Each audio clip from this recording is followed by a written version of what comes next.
Muy buenas tardes, familia. ¿Cómo estamos? ¿Estamos emocionados? ¿Estamos encalorados? ¿Hace calorcito?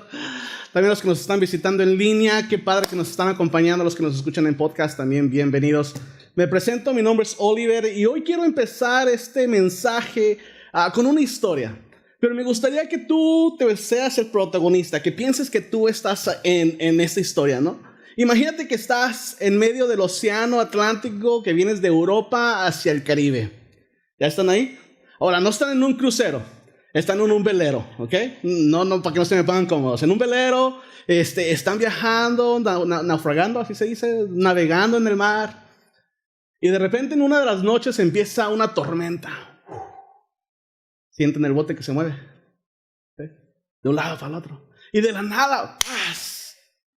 Un golpe fuerte agita el bote, le hace un hoyo y se empieza a meter el agua, ¿no? Ya después de que, como vamos a suponer de que son navegadores experimentados, de que saben lo que están haciendo, mantienen su compostura, agarran su barca de esas de emergencia, la avientas afuera, de esas que se inflan solitas, esas fosforescentes, y como todavía no te entra pánico, agarras unas cosas que necesitas, agarras tu maletín de emergencia donde ya tienes tus cosas ahí preparadas, las metes en tu barca y te subes a la barca. Te mires ahí, ¿sí? Sientes el frío, ya te sientes mareado quizás, ¿no? Yo sé que muchos de ustedes los perdí en el momento que dije, imagínate que estás en medio del océano, sin nada alrededor, ¿no? Muchos empezamos a agitarnos en ese momento, porque nos da el pánico quizás el océano. Pero esto le sucedió a una persona que se llama Steve Callahan en 1982.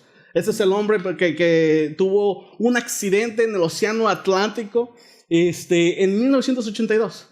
Él estaba yendo de Europa hacia el Caribe, donde precisamente, como les comentaba, una noche en medio de una tormenta, algo lo golpea el bote, hundiendo su botecito, y termina en esta barca de emergencia por 76 días.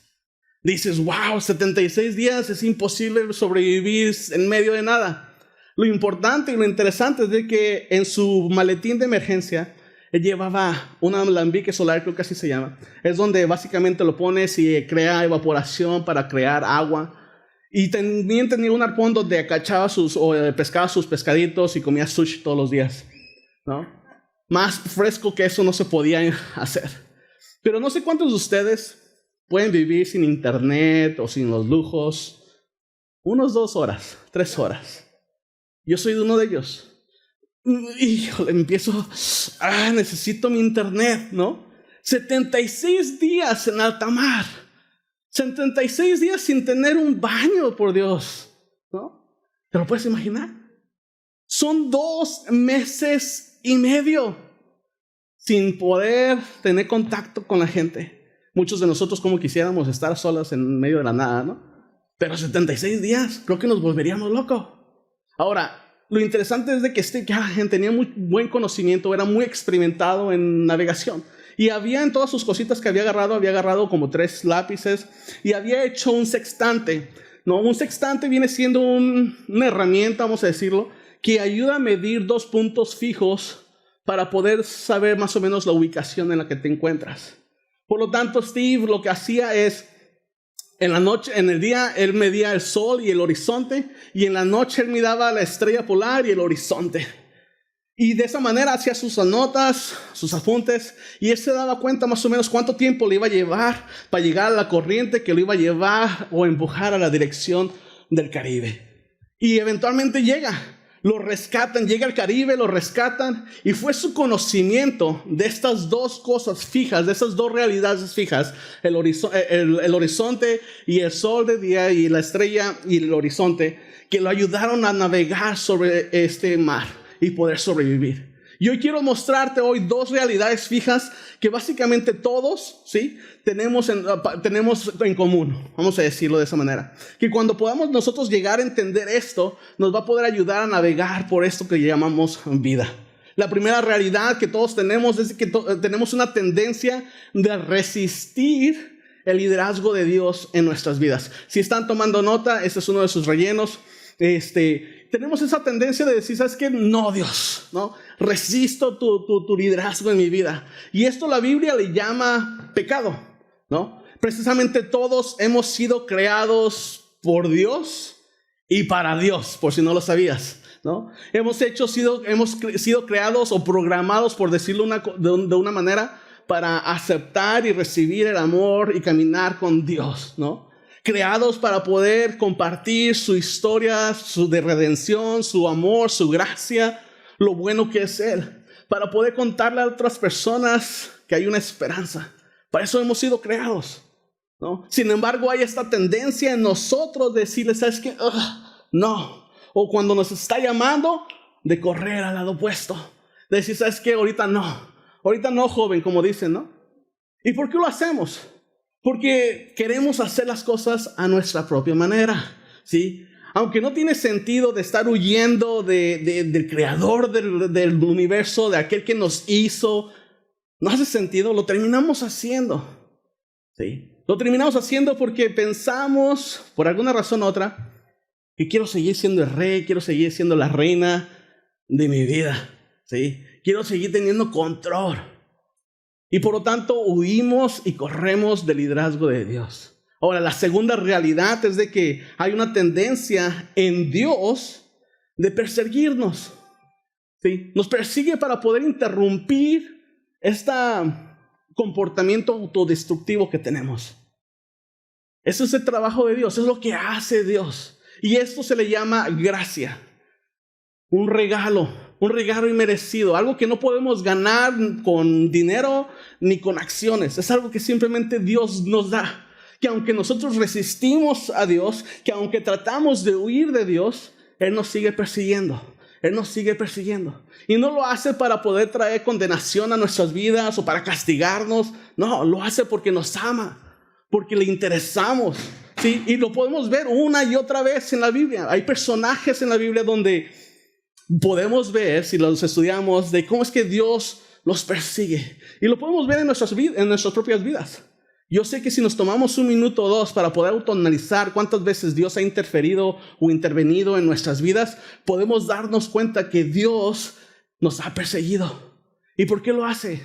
Porque quiere que tengamos esa vida en abundancia que Él tiene preparada para nosotros. Él quiere que lo podamos conocer como ese Dios que nos ama, aun cuando nosotros no lo amamos de regreso.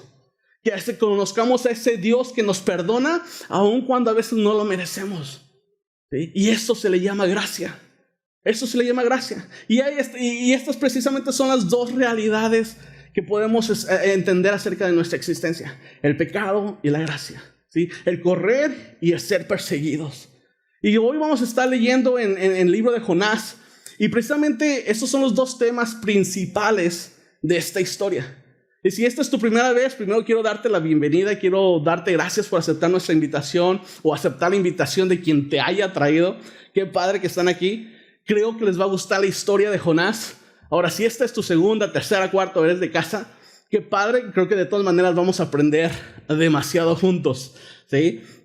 Ahora, antes de que empecemos a leer, quiero poderte dar un preview, ¿no? Un adelanto de que vamos a estar viendo 4 cosas que suceden en este primer capítulo que son muy importantes. Y la primera cosa que vamos a poder notar de este capítulo es de que Dios llama. Dios llama. Ahora, antes de empezar a leer, yo sé que ya queremos leer y empezamos a contar la historia de Jonás. Quiero dejarte saber de que Jonás era un profeta. Que es un profeta, es una persona que Dios usaba para poder hablar a una persona o a un grupo de personas en esos tiempos. Ahora sí, con eso en mente, empezamos a leer capítulo 1, versículo 1, dice: el Señor le dio el siguiente mensaje a Jonás, hijo de Amitai: levántate y ve a la gran ciudad de Nínive. Dice: pronuncia mi juicio contra ella, porque he visto lo perversa que es su gente. ¡Wow! Sí, como te puedes imaginar, no era cualquier cosa lo que Dios le estaba pidiendo a Jonás. No era cualquier cosa. O sea, le estaba diciendo que fuera a decirle a su enemigo que, aparte de que me caes mal, mi Dios te va a castigar. O mi Dios va a traer juicios sobre ti. Vamos a decirlo mejor de esa manera. ¿Sí? Haz de cuenta que, aparte de que Jonás era una persona hebrea, parte del pueblo de Israel, entre ellos no se llevaban, entre ellos eran enemigos. Haz de cuenta como que si le podemos decir a los fans de Bad Bunny que su cantante realmente no canta, sino bosteza con ritmo, ¿no? O sea, imagínate la guerra, el confrontamiento, el drama que se puede hacer, ¿no? No puedo encontrar otra mejor ilustración o analogía, ahí discúlpeme. Pero regresando otra vez a lo que es Jonás, ¿te puedes imaginar la tarea tan difícil que tenía? A lo mejor Jonás estaba sintiendo que estaba entre la pared y la espada, ¿no? O la espada y la pared. Donde por un lado él sabía que tenía que obedecer a Dios, pero por el otro lado, entonces él decía, ¿sabes qué? Híjole, tengo miedo. No sé, a lo mejor puedo perder mi vida, ¿no? Y en las próximas semanas, si nos gustan acompañarnos, vamos a estarnos dando cuenta de que Jonás no quería, ¿no?, que la gente de Nínive mereciera gracia, mereciera misericordia de parte de Dios. A lo mejor en ese momento él tampoco podía entender o podía imaginarse que Dios le estaba extendiendo una invitación a ser parte de una historia más allá. ¿Sí? A ser parte de una historia de la cual hoy día, más de 2000 años atrás, y seguimos hablando de esto. ¿Sí? Y así como Dios le extendió esa invitación a Jonás, Dios nos está dando una invitación a nosotros a hacer lo que Dios nos está llamando a hacer el día de hoy. No tenemos que vivir en el pasado. Dios es el mismo de ayer, de hoy y por los siglos. Por lo tanto, nos está haciendo una invitación, ¿sí? Él nos está invitando a compartir su historia de redención, su historia de gracia, su historia de amor, una esperanza. ¿Y lo está haciendo para qué? Para que podamos compartir ese amor con nuestros vecinos, donde trabajamos, donde vivimos, donde nos divertimos, en todos lugares. Nuestra colonia necesita que nosotros le digamos, sí, yo te sigo, Dios. Sí, yo seré obediente a lo que tú me estás llamando a hacer. Dios, yo estoy aquí presente y lo que quieras y como quieras. Nuestro trabajo necesita que digamos sí. El gimnasio, como estoy bien fit, ¿no? El gimnasio, donde sea que nos estemos, necesitan esos lugares que nosotros digamos sí. ¿Para qué? Una vez más, para poder compartir su amor. Esa historia de esperanza. Ahora, quizás Jonás no creyó en lo que Dios quería para su vida. Sí, quizás él fue envidioso en ese momento. O a lo mejor simplemente le ganó el temor, ¿no? Y lo digo porque si continuamos leyendo, vemos de que Jonás corrió. Y esa es la segunda cosa que podemos darnos cuenta, que Jonás corrió. En el versículo 3 dice, Jonás se levantó y se fue en dirección, ¿qué? Contraria, para huir del Señor. Descendió al puerto de Jope, donde encontró un barco que partía hacia Tarsis. Pagó su pasaje, subió a bordo y se embarcó rumbo a Tarsis con la esperanza de escapar del Señor. Qué interesante, ¿no? Qué interesante. Antes de juzgar a Jonás, yo me gustaría que pusiéramos, o sea, seamos honestos y veamos de que realmente hemos estado en los mismos zapatos que Jonás en varias ocasiones. ¿Sí? Dios nos llama a hacer algo y ¿qué terminamos haciendo? Gracias. ¿Qué terminamos haciendo? Terminamos corriendo, ¿sí? Terminamos yéndonos a la dirección más lejos que podemos encontrar. ¿Por qué? Porque queremos tener ese control de lo que estamos haciendo. ¿Sí? Empezamos a seguir a Jesús, le decimos, sí, Jesús, yo te acepto como el Señor y Salvador de mi vida, muéstrame el camino, yo quiero servirte. Y conforme empezamos a leer la palabra, nos damos cuenta que Dios nos está llamando a perdonar a las otras personas como Él nos perdona. ¿Y qué hacemos? Nos vemos, ¿no? ¿Por qué? Porque no queremos o creemos que tenemos el derecho de guardar rencor o de guardar amargura. Empezamos a seguir a Jesús y nos dice, nos empieza a llamar y empezamos a entender de que Dios quiere que viva una vida pura sexualmente, ¿sí? Que viva una vida íntegra sexualmente, que no tenga relaciones antes o después del matrimonio o fuera del matrimonio, perdón, ¿no? Y dices, híjole, como que eso no me gusta a Dios. Y corremos a la promiscuidad o corremos a la pornografía y empezamos a decir, pues ¿cómo? ¿Por qué? Esto es una locura. Es difícil de hacer. Es más, socialmente está aceptado andar con una, con otra y con otra o con otro, ¿no? O a lo mejor simplemente Dios nos está llamando a ser más generosos. Nos está llamando a poder decir, ¿sabes qué? Da tus diezmos, tus ofrendas o da más de tu tiempo. ¿Y qué empezamos a pensar? Esto es una locura. Solamente quieren mi dinero, ¿no? Es que no me alcanza. Y empezamos a correr hacia el egoísmo, hacia la envidia, hacia la avaricia. Y empezamos a vivir como que si todo lo que recibimos es solamente para nosotros.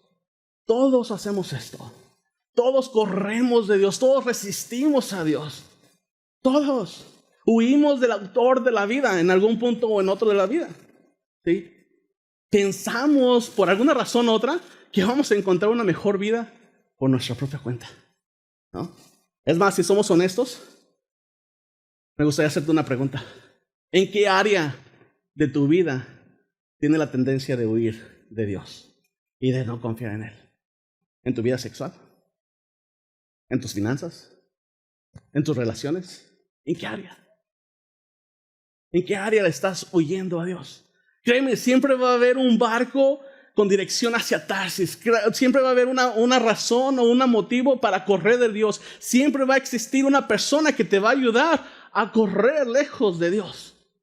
Ahora, lo padre de esto o las buenas noticias de todo esto es de que Dios nos persigue, ¿sí? Dios nos persigue. Él no nos está abandonando, no. Ni se está dando por vencido por nosotros tampoco. Él nos persigue con misericordia, con gracia. Mira cómo continúa en el versículo 4. Dice, ahora bien, el Señor mandó un poderoso viento sobre el mar, el cual desató una violenta tempestad que amenazaba con despedazar el barco. ¡Wow! Sí, es interesante porque a veces en medio de su amor, de su misericordia, Dios va a enviar tormentas a nuestras vidas, ¿sí? Va a enviar estas tormentas no para lastimarnos, sino para rescatarnos. Y yo sé que se puede hacer complicado de entender esto. Dices, ¿cómo? ¿Cómo un Dios bueno me va a mandar una tormenta? Precisamente por eso, porque te ama, porque quiere agarrar nuestra atención, ¿sí? A veces, muy a menudo, Dios va a sacudir ese bote, va a sacudir nuestras vidas para que podamos agarrar su atención, nosotros que Él agarre nuestra atención y podamos dar la media vuelta que necesitamos y correr a la dirección correcta. ¿Sí? Gracias. No sé cuántos, creo que somos muchos de los padres aquí, y padres bien padres. Pero habemos muchos padres, y yo creo que más de uno ni siquiera ha corrido en la dirección o perseguido a su hijo, sí o sí. ¿Sí? Hemos perseguido a nuestros niños para protegerlos, no para con la chancla, no, ese es otro mensaje, sino para protegerlos. A mí me ha tocado, así como buen padre, que de repente mi niño lo dejaba para que experimentara la vida. Y de repente me ganaba y empezaba a correr a dirección para cruzar la calle. ¿Y qué hago? Lo perseguía y lo agarraba para protegerlo, ¿sí? Y de la misma manera, esta tormenta que Jonás estaba pasando era para poder rescatarlo. No era para lastimarlo, era para rescatarlo. Continuamos leyendo en el versículo 5, dice, temiendo por sus vidas, los desesperados marineros pedían ayuda a sus dioses y lanzaban la carga por la borda para aligerar el barco. Todo esto sucedía mientras Jonás dormía profundamente en la bodega del barco. Yo no sé ustedes, pero yo solamente conozco una sola persona que puede dormir como Jonás estaba durmiendo. ¿Cómo decía? Dormía profundamente en medio del barco que se estaba agitando, del caos, de todo lo que estaba sucediendo. No estaban calladitos los marineros. Y él estaba a gusto, dormidito. Recientemente nosotros fuimos a acampar con una linda familia y Quique. Quique es el guitarrista de aquí y como no está aquí ahorita, pues aprovecho para balconearlo. Está enseñando a nuestros adolescentes. Ya sabe que voy a usar su historia. Esta es su casita de acampar de Enrique. Aunque ustedes no lo crean, él está allá adentro dormido. Sí. Aunque ustedes no lo crean, él está ahí adentro. Nosotros le aventábamos cosas, lo movíamos, hacíamos ruido, le quitamos su casita, se la destruimos. Y él, nene, a gusto, dormidito. ¿Sí? Y de la misma manera Jonás, la manera que él estaba en un estado de relax, ¿no? Aunque él sabía que todo lo que estaba sucediendo era por su culpa, él, a gusto, papá, como dicen, ¿no? Y lo interesante es de que esta historia de Jonás es la misma historia de este mundo, ¿no? Es la historia que está en este momento el mundo pasando. Hay miedo, hay caos, hay incertidumbre, no solamente en el mundo, sino aún en México. Acabamos de experimentar esto este fin de semana pasado. Y lo que terminamos haciendo cuando nos sentimos con ansia, desesperados, es que buscamos algo que controlar. O cómo controlar este sentido de ansiedad, ¿no?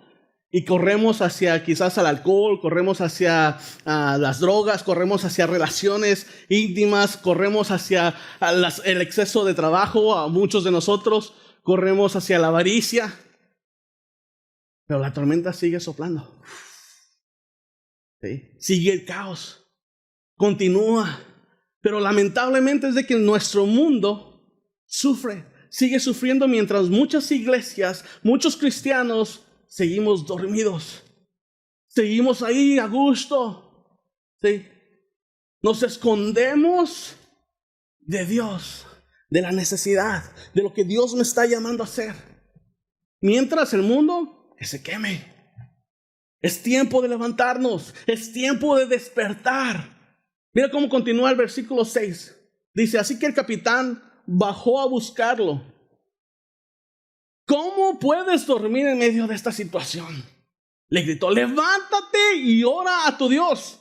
Quizás nos preste atención y nos perdone la vida. ¿Qué cosa, no? La única razón por qué Jonás estaba en ese barco era porque quería huir de Dios.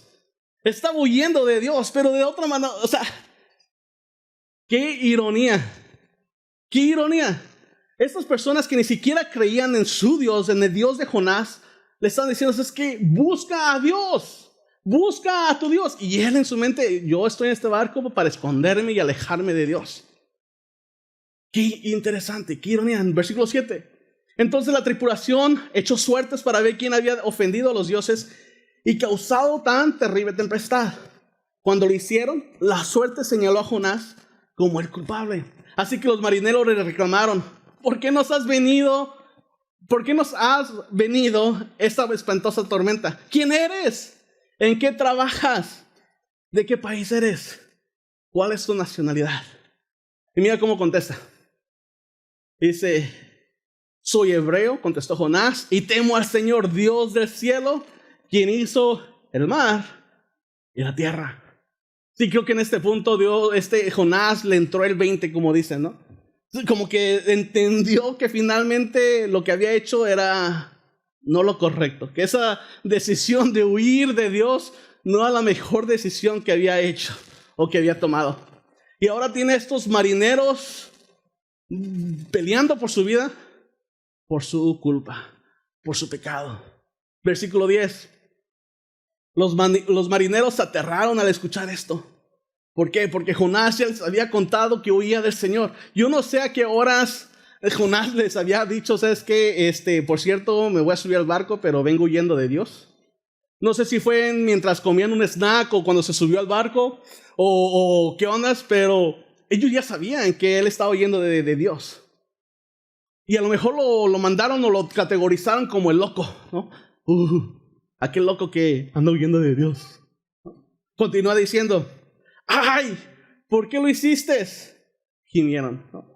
Si Jonás se admitió quién era, él comenzó a reconocer lo que había hecho. Y es precisamente esto lo que nos lleva a la última parte de esta historia.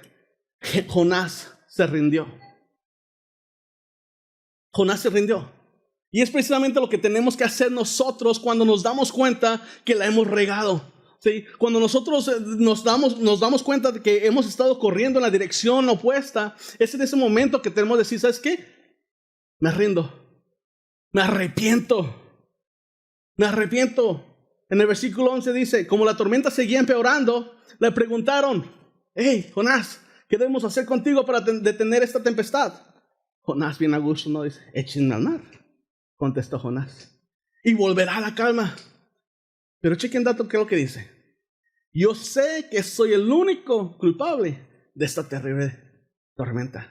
¿Alguna vez has tenido que tomar responsabilidad de tus acciones o de lo que has dicho o de lo que has hecho? Es como que difícil, ¿no? De repente, como que no nos gusta, ¿no? Sin embargo, aquí finalmente Jonás se rinde y no se da por vencido, sino se rinde delante de Dios, ¿sí? Y estaba dispuesto, según él, a sacrificar su vida. Y digo según él, porque si realmente quisiera salvar la vida de los demás, él pues hubiera brincado solito. Pero él dice, échenme del barco, ¿no? O sea, todavía a gusto el Señor. Ahora, continuamos con el versículo 13. Sin embargo, los marineros remaron con más fuerza para llevar el barco a la tierra. Pero la tempestad era tan violenta que no lo lograron. Entonces clamaron al Señor, Dios de Jonás. Oh Señor, le rogaron, no nos dejes morir por el pecado de este hombre y no nos hagas responsable de su muerte tampoco. ¿Sí? Oh Señor, has enviado esta tormenta sobre él y solo tú sabes por qué. Entonces los marineros agarraron a Jonás, 1, 2, y lo aventaron, lo lanzaron al mar embravecido. Y al instante, ¡paz!, se calmó la tormenta. ¡Wow! ¡Qué interesante! ¿Sí? Continúa diciendo, los marineros quedaron asombrados por el gran poder del Señor. Le ofrecieron un sacrificio y prometieron servirle. ¡Wow! No sé si se dieron cuenta de algo. Pero esos mismos marineros que no creían en Dios, ¿sí?, que no sabían de Dios, al fin del día le ofrecieron un sacrificio y le prometieron servirle. ¿Sí? Cuando nosotros nos rendimos, no solamente afecta nuestras vidas, no solamente transforma nuestras vidas, pero afecta a todos a nuestro alrededor. Si la gente empieza a ver cómo es que Dios empieza a transformar mi vida, empieza a ver la paz que empiezo a tener, la tranquilidad, la provisión, y lo que termina sucediendo es que la gente quiere lo mismo. Y empieza a ver o buscar a este Dios que perdona, a este Dios que sana, a este Dios que restaura, a este Dios que nos ama con un amor sin condición. ¿Sí? Cuando nos rendimos nosotros completamente a Dios, no solamente transforma nuestras vidas, transforma también y afecta a nuestros alrededores. Si quieres ver un cambio en la persona de a tu lado, ríndete a Dios. Si quieres ver un cambio en tu familia, ríndete a Dios. Si quieres ver un cambio en tu trabajo, ríndete a Dios. Rindámonos, dejemos de correr de Dios. Ahora, ¿quién sabe qué es lo que sucede cuando Jonás lo aventan en el mar? Van a tener que venir la semana que entra, ¿no? No se crean, es como ir al restaurante y nomás oler la comida, ¿no? O sea, tiene que uno comer todo. Sí, de hecho, el último versículo de este capítulo es uno de los más famosos precisamente de esta historia. Y dice lo siguiente: entre tanto, el Señor había provisto un gran pez que se tragara a Jonás, y Jonás estuvo dentro del pez durante 3 días y 3 noches. Ahora, ¿por qué un gran pez? La verdad no sé. Y a lo mejor vamos a tener que preguntarle cuando estemos delante de Dios, ¿por qué un pez? Mi pensamiento es porque a lo mejor si hubiese sido un pedazo de madera, no hubiera sido suficiente loco, hubiera sido muy común, y a lo mejor Jonás no hubiera creído que Dios lo estaba buscando. O a lo mejor para nosotros es simplemente una coincidencia más, ¿no? Pero Dios proveyó un gran pez para rescatar a Jonás y llevarlo a la tierra. Es interesante, ¿sí? Ahora, si no has puesto atención, algo que me gustaría que te llevaras en este momento es: la historia de Jonás es mucho más que simplemente una historia de un hombre que fue tragado por un pez. La verdad es mucho más allá. Es una historia que habla acerca de la misericordia y el amor de Dios. Una historia que muestra que un Dios que nos persigue con tal amor. que es imposible entender a veces. ¿Sí? Es una historia de esperanza, una historia de segundas oportunidades. Que no importa qué tan lejos pensamos que hemos corrido de parte de Dios, si nos volteamos, nos vamos a dar cuenta que Él está ahí. Él quiere agarrar tu atención y está haciendo todo lo posible para agarrar nuestra atención. Y a medida que los chicos nos dirigen en un canto, vamos a estar cantando una canción que habla precisamente acerca de cómo es que Dios deja las 99 ovejas para ir por nosotros, en busca de nosotros. Yo quiero cerrar con 3 preguntas en esta tarde. 3 preguntas que me gustaría que nos hiciéramos todos. La primera pregunta es: ¿en qué área de mi vida estoy corriendo? ¿Sí? ¿En dónde estoy flaqueando, diciéndole, sabes qué, Dios, ahorita no, todavía no estoy listo? ¿Sí? A lo mejor todavía quiero vivir en pecado, ¿no? Todavía quiero seguir viviendo con mi pareja y teniendo relaciones sexuales, aunque no estoy casado. O sea, es que, híjole, sé que me estás pidiendo que sea generoso, pero ocupo cada centavo para poder pagar mis responsabilidades y todavía no puedo confiar en ti. ¿En qué área de tu vida estás corriendo, estás huyendo? La segunda pregunta es: ¿crees que Dios te está persiguiendo? Y no de una manera creepy, ¿no? De que, ay, me está persiguiendo. No. Pero ¿crees que eres lo suficiente valioso para que Dios te persiga? ¿Sí? Déjame decirte que eres lo suficiente valioso, que vale la pena, que eres creación de Dios, que no importa qué tan rápido según tú estés corriendo de parte de Dios, Él te está persiguiendo. Él está interesado en ti. La tercera pregunta es: ¿estás dispuesto a rendirte? Sí. Una cosa es de que nos demos cuenta de que estamos corriendo, pero ¿estás dispuesto a parar, dar la media vuelta y decirle, aquí estoy, Dios? Seré obediente a lo que tú me estás llamando a hacer, sea lo que sea. Todos estamos en niveles diferentes. Dios nos está pidiendo diferentes cosas a cada uno de nosotros. ¿Cuál es tu respuesta a estas preguntas? Mientras los chicos cantan, analiza las palabras que estamos cantando y deja que Dios, a través del Espíritu Santo, trabaje en tu vida. Y si quieres decirle, sabes que Dios, yo me rindo, yo quiero aceptarte como mi único Señor y Salvador de mi vida, yo hoy lo hago. Acepto el sacrificio que hiciste hace más de 2000 años en esa cruz. Acepto que soy un pecador. Sálvame, restáurame, ayúdame a vivir como tú mandas. Todos huimos, todos corremos, todos somos pecadores, todos. Y lo chido es de que Jesús murió por todos. Ni uno es mayor, ni uno es menor. Todos. Todos. So, no te sientas que no valgo la pena, es que no sabes lo que he hecho. No saben lo que yo he hecho. Y aquí me tienen. Dios persiguiéndome una y otra vez. Sí. Si me permite, me gustaría orar con ustedes y por ustedes. Padre, yo te doy gracias, Señor. Gracias porque hasta hoy día, Señor, tú has sido fiel. Gracias por perseguirnos. Gracias por ese amor incondicional que tienes para nosotros. Gracias, Dios, porque derrumbas toda muralla, rompes toda mentira.